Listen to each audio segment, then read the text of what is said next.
Hello. Today, I will be explaining the work that won the Nobel Prize in Physiology and Medicine for 2025. It's an exciting discovery that has made big impact in the field of medicinal science.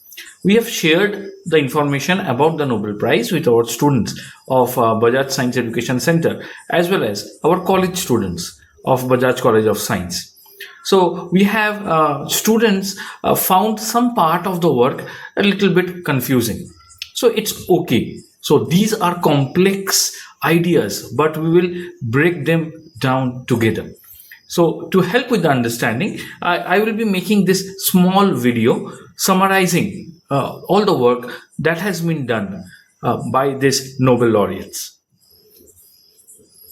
So, the Nobel Prize in Physiology and Medicine for 2025 was awarded to Mary Brunko, Fred Ramsdell, and Shimon Sakaguchi for their discoveries concerning the peripheral immune tolerance. So let us start. So before going on to the details about that, what is peripheral immune tolerance and what work they have done, so let us just give an idea about the immune system. So if you look, the immune system is the body's own defense mechanism that protects against the harmful pathogens such as bacteria, viruses, and fungi. It is made up of a network of cells, tissues, and organs, including the bone marrow, thymus, lymph nodes, spleen, and various white blood cells. The immune system can recognize and destroy foreign substances while usually distinguishing them from the body's own cells. Now, a strong immune system is essential for our survival and health. Every day, we are exposed to countless of microbes in our surroundings. The immune system acts as a protective shield, keeping harmful invaders away and helping us to recover from illness. Now, as most of us know that there are two components of immune system: the innate immune system, which gives an immediate response after the infection, and an adaptive immune system, which takes few days to get activated but gives targeted and long-term defense. The adaptive immune system also has memory, which helps us to fight the same infection faster the next time. The T cells and the B cells are the key players in our immune memory. They recognize foreign substances, which are called as antigens, through special receptors, which are called as T cell receptors or TCRs, or B cell receptors as BCRs. Now, each cell has its own unique receptor, giving the immune system an enormous ability to recognize any pathogen we may encounter in life. Now, the T cells recognize and they attack the infected or the abnormal cells. The T cells have their T cell receptors, which bind to tiny pieces of microbes which are presented by the MHC molecules. So over here in the slide, you can see there is a cell which is this orangish color cell, which is called an antigen presenting cells. So this antigen presenting cells, they kill the pathogens, and they show a small piece or a part of that killed pathogen on its surface by a molecule called MHC. Now, the T cell receptors, they bind to these tiny pieces of microbes which is presented by the MHC molecules, and this activates the T cells and helps us to fight the infections. Now, without the T cells, we could not survive long. Now, sometimes what happens is that these T cells, they attack our body's own tissues as well. Now, this gives rise to autoimmunity. Now, such self-reactive T cells can cause many autoimmune disorders like rheumatoid arthritis, diabetes type 1, etc. Now, the question is then, how does our body solve the problem? The T cells, they are made in the bone marrow and they mature in the thymus. So, in the thymus, those dangerous T cells which attack our body's own cells. So, if there is a process, in the thymus, there is, you can say, a test is there for the T cells, and those dangerous T cells are recognized and they are eliminated. And that process is called the central tolerance.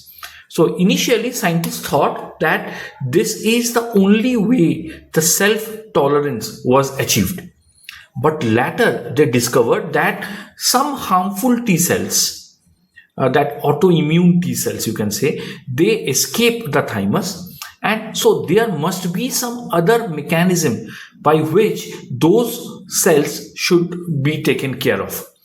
Some researchers give an idea about something which is called as suppressor T cells, but idea was rejected for the lack of, you can say, solid evidence. So here comes the first hero of our picture, Shimon Sakaguchi. He did an experiment. He took a 3-day-old mice, and from that 3-day-old mice, he removed the thymus.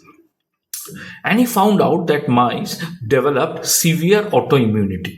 So autoimmune diseases were present in that mice.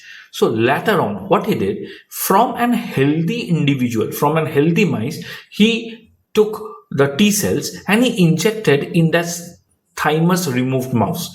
And what he found out was that that mouse now becomes healthy.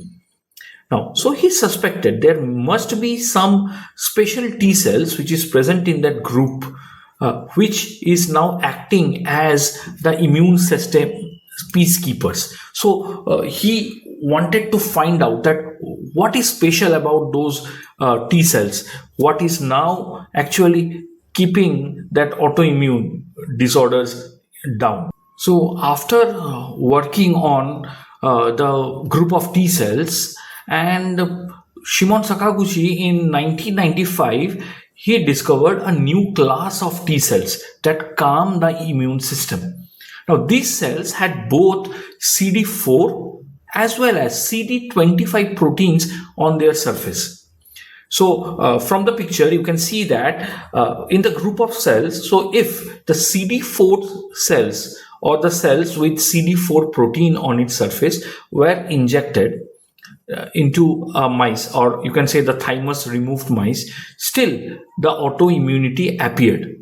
But if the cells with CD4 as well as CD25 proteins on its surface are injected into a mice from which the thymus is removed, the mice is becoming healthy.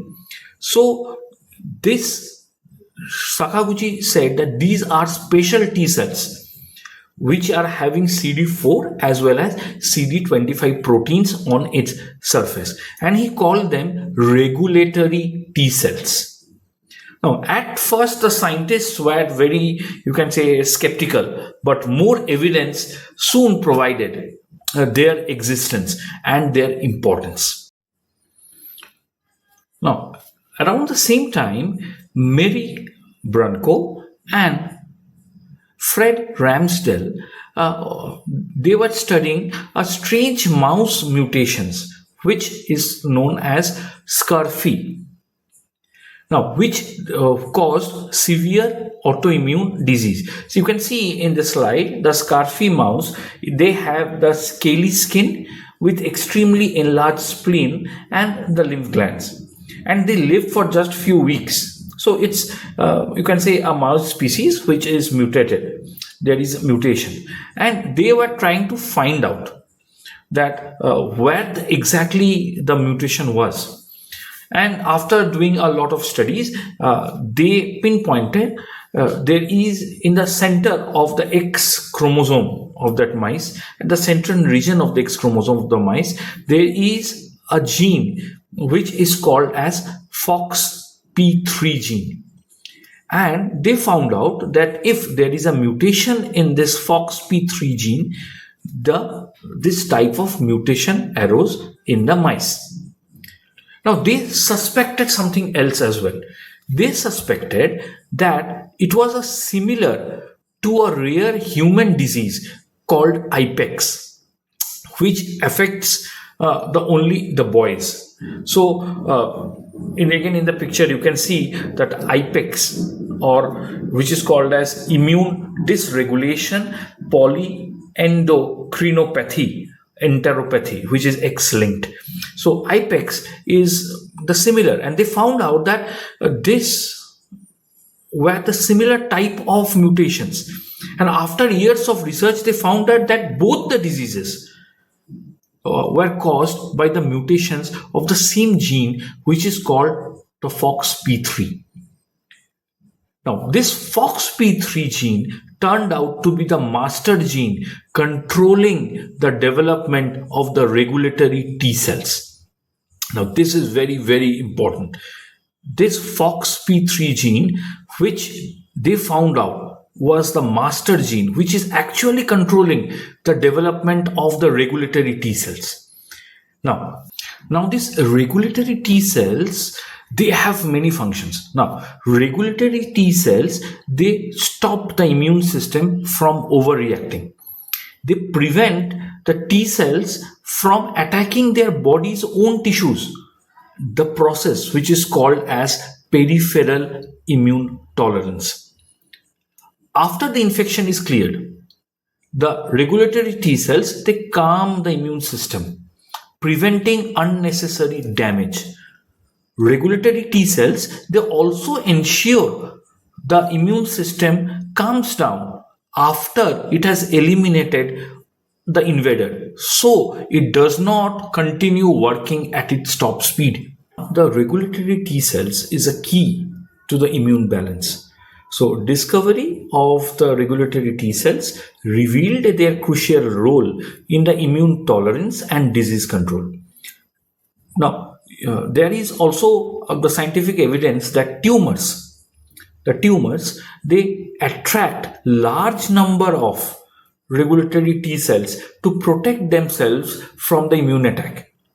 Now, researchers, after knowing the property of regulatory T cells, now they are now trying to block or dismantle this regulatory T cell shield to help the immune system target the tumors.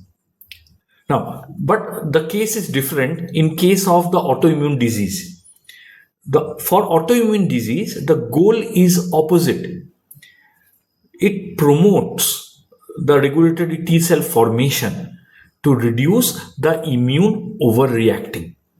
Now, these regulatory T cells also have vast applications in the medicinal field. So, for the autoimmune diseases, the researchers are now instead trying to promote the formation of more regulatory T cells. Now, in some pilot studies, they are giving patients a chemical which is called interleukin-2, a substance which actually makes this regulatory T cells thrive. Now, researchers are also investigating that whether interleukin-2 can be used to prevent organs being rejected after the transplantations. Now, in some different studies, what the scientists are doing is that they are isolating regulatory T cells from the patient's, you can say, the body, and they are multiplying those regulatory T cells in laboratory conditions. And then they are injecting into the body of the patient to restore the immune balance. Sometimes those are again modified with some antibodies which direct them to some specific organs. So you can see the vast applications of the regulatory T cells. So we can see that the discoveries of Shimon Sakaguchi, Mary Branco, and Fred Ramsdell have changed how we understand the immune system. Their work showed how the body stays balanced, fighting the infections while avoiding self damage. This knowledge is helping to design new therapies for cancer, autoimmune diseases, and also organ transplantations. Truly, their research has brought immense benefit to humankind. So, for this lecture, I had taken many images from the PDF, which was issued by the nobelprize.org, and also used some images from some research papers for reference. I hope this lecture make a little bit more sense about the immune tolerance and the work which have brought the Nobel Prize to these three eminent scientists. Thank you.